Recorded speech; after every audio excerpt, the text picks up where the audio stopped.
오늘을 살아가는 묵상 시간입니다. 오늘 본문 말씀 사사기 1장 1절입니다.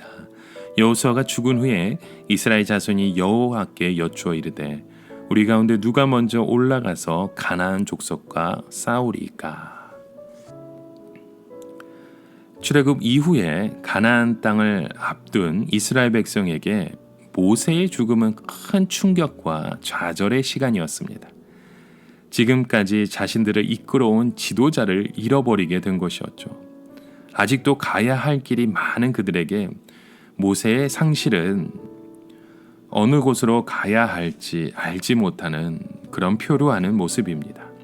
또한 가나안 땅에 정착한 이스라엘 백성에게 여호수아의 죽음은 가나안 정착 이후 이스라엘 사회가 어디로 가야 할지를 결정짓는 중요한 갈림길에 서 있었던 것입니다.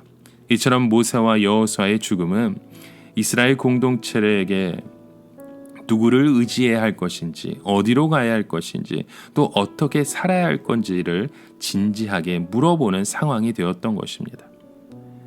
이처럼 새로운 결단과 변화를 요구하는 이 시대의 거센 파도 앞에서 우리에게 주어진 미래를 어떻게 헤쳐나갈 수 있을지 우리는 항상 생각해야 합니다. 표류하는 인생이 아닌 우리의 인생 속에 우리가 어느 곳으로 나가고 지키고 행해야 할지 우리의 삶의 원칙을 다시 바라보고 세워야 할 줄 믿습니다. 그래서 오늘 사사기 말씀에 보시면 이 여호수아가 죽은 후에 이스라엘 백성이 한 것이 바로 하나님의 인도하심을 간구하는 것이었습니다. 여호수아가 죽은 후 무엇을 의지하고 나아갈지 모를 때 이스라엘 백성은 하나님의 인도하심을 바라며 주의 음성 듣기를 사모했던 것이죠. 이스라엘 백성의 경험 속으로는 이 모세가 죽은 후에 겪었던 그 혼란과 두려움의 그 기억이 아직 남아 있었습니다. 가나안을 바라보며 요단강 앞에서 어디로 가야 할지, 무엇을 해야 할지 알지 못할 때 여호수아에게 들려주신 말씀과 또 그를 통해 들었던 하나님의 음성이 자신들을 여기까지 오게 했다는 것을 알고 있었습니다. 비록 여호수아는 떠났지만 이런 혼란과 불안의 때 자신들이 들어야 할 음성이 바로 하나님의 말씀밖에 없다는 것을 깨닫고 있었던 것이죠. 중요한 그 갈림길에서 방황할 때마다 그들이 구했던 것은 바로 하나님의 말씀이었습니다. 자신들 속에는 삶의 해답이 없었다는 것을 알고 있었던 겁니다. 문제를 풀어갈 수 있는 지혜와 능력도 나 자신에게 없음을 알았던 것이죠. 그래서 전지전능하신 하나님 앞에 나와서 주님의 음성 듣기를 사모했던 것입니다.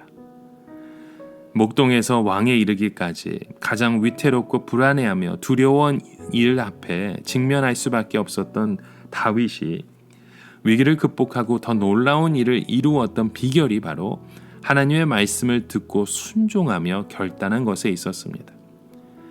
다윗 생애를 연구한 사람들의 공통적인 견해가 있다면 다윗이 위기와 고난을 성공적으로 극복하고 위대한 인물이 될 수 있었던 비결은 바로 주님의 뜻을 구하고 그 말씀대로 순종한 것에 있다는 것입니다. 나이가 많은 어떤 목수가 은퇴할 때 이르렀습니다. 어느 날 주인에게 이제 남은 삶을 가족들과 함께 편안하게 지내고 싶다고 은퇴 의사를 밝힙니다. 주인은 가족들의 생활이 걱정되어서 말렸지만 그 목수의 결정은 단호했습니다.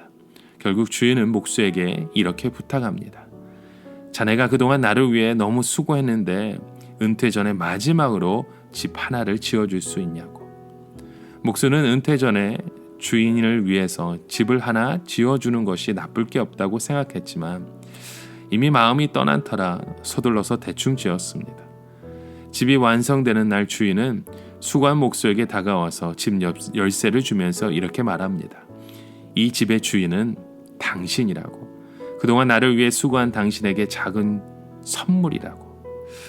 주인의 말을 들은 목수는 자기의 귀를 의심합니다. 그리고 곧 큰 후회를 하게 됩니다.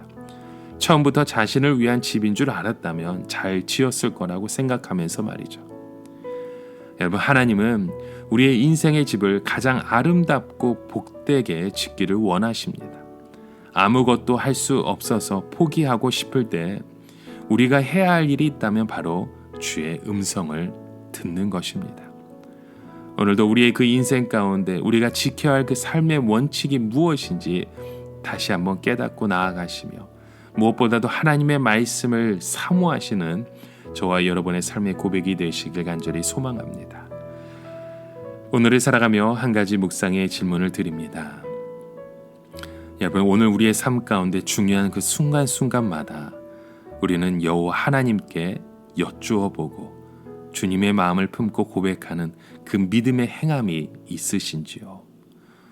오늘 우리의 삶 가운데 무엇보다도 주님의 그 말씀에 따라 순종하는 그 고백을 드리는 저와 여러분의 삶의 하루가 되시길 주님의 이름으로 간절히 축원합니다.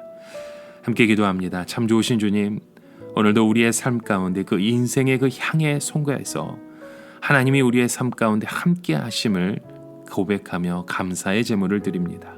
하나님, 주님의 그 말씀 안에 우리의 삶을 이끌어가고 있으심을 고백하고 또 주님을 바라보며 소망하오니 오늘 우리의 삶의 그 결정의 순간순간마다 주님의 마음을 품고 주님의 그 뜻을 소망하게 하여 주시옵소서. 예수 그리스도의 이름으로 기도드립니다. 아멘.